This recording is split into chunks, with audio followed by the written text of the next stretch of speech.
Straits of Hormuz are this choke point in the Persian Gulf. 20% of the world's oil passes through there, and right now you've got ships essentially parked on either side of the strait. The concerns in the region about Iran targeting oil facilities, and there are significant concerns about how this war could disrupt the global economy. Oil and gas prices spiked today as the regional conflict escalated and shipping was disrupted in the Strait of Hormuz.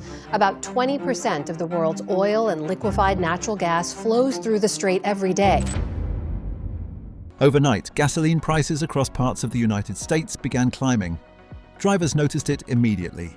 Fuel that cost one price yesterday suddenly cost more today. At first glance, the explanation seemed simple. Canada, America's largest oil supplier, had increased export prices heading south. But that's only part of the story. Behind this sudden price shock lies something much bigger. A war in the Middle East, a fragile global oil supply, and a geopolitical chain reaction stretching from Tehran to Washington. Because when energy markets panic, the effects travel fast. This is red tape and power. The recent escalation between Iran, Israel, and the United States has sent shockwaves through global energy markets. After US and Israeli strikes on Iranian targets, the conflict quickly expanded across the region. Iran retaliated with missile and drone attacks, including strikes on energy infrastructure and shipping routes near the Persian Gulf. The most alarming development involved the Strait of Hormuz, one of the most important oil choke points on Earth. Normally, around 20% of the world's oil and natural gas shipments pass through that narrow waterway. But as the conflict intensified, tanker traffic slowed dramatically and supply fears spread across global markets. And when energy markets fear shortages, prices rise fast. Within days of the conflict escalating, oil prices surged sharply. Global crude benchmarks jumped to their highest levels in more than a year, as traders priced in the risk of major supply disruptions. Some analysts warn that if the conflict continues or the Strait of Hormuz becomes blocked, oil could climb far higher. Energy markets react quickly to geopolitical instability, because unlike many commodities, oil supply cannot easily adjust overnight. When supply risks appear, even temporarily, markets spike. And when oil prices rise globally, gasoline prices follow. But here's where the story becomes uniquely North American. The United States may be one of the world's largest oil producers, but it still imports large amounts of crude. And the largest foreign supplier is Canada. Every day, millions of barrels of oil flow from Canadian oil sands through pipelines into American refineries. These refineries, especially in the Midwest and Gulf Coast, are designed specifically to process Canadian heavy crude. That means Canadian supply isn't easily replaced.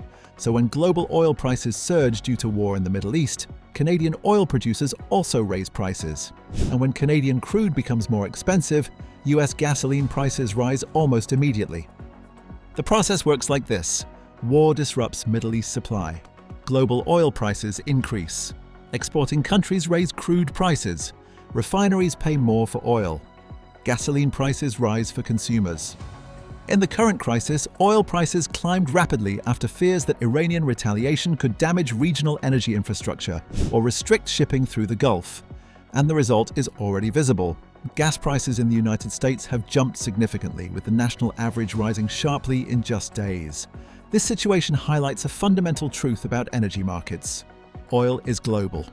Even if the United States produces large amounts domestically, global prices still influence what Americans pay at the pump. A disruption in the Middle East affects Europe, Asia, and North America simultaneously. If Gulf production falls or shipping lanes become dangerous, supply tightens everywhere. And when supply tightens, exporters, including Canada, sell their oil at higher global market prices. That's not necessarily political pressure, it's market reality. The biggest fear among energy analysts remains the Strait of Hormuz. This narrow passage between Iran and the Arabian Peninsula handles roughly a fifth of the world's oil trade. If the conflict escalates and tanker traffic stops completely, global oil markets could face a massive supply shock. Analysts warn that prolonged disruptions could push crude prices dramatically higher, potentially toward levels not seen since the early 2000s oil crises. That would mean higher gasoline prices, higher inflation, higher transportation costs, and pressure on global economic growth. Energy prices are not just economic numbers, they are political numbers. In the United States, rising gasoline prices often trigger intense public debate and political pressure.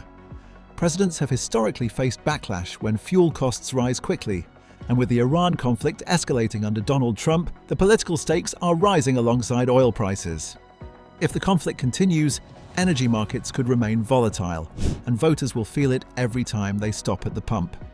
Meanwhile, Canada finds itself in a unique position. As one of the world's largest oil producers and America's top supplier, Canadian energy exports become even more valuable during global supply disruptions. Higher global prices mean higher revenue for producers, but they also highlight the deep interdependence of North American energy systems. Canada depends on American refineries. America depends on Canadian supply. And when global crises strike, that relationship becomes even more important. At first glance, rising gas prices in the United States might look like a domestic economic issue, but the reality stretches thousands of miles across the globe. A conflict in the Middle East, a vulnerable shipping route in the Persian Gulf, a global oil market reacting in real time, and finally, a higher price at the pump in North America. Because in today's interconnected world, energy shocks travel fast, and sometimes the consequences of war are felt not on the battlefield, but at the gas station. Share your thoughts in the comments, make sure to subscribe and turn on notifications so you do not miss the next analysis as developments unfold.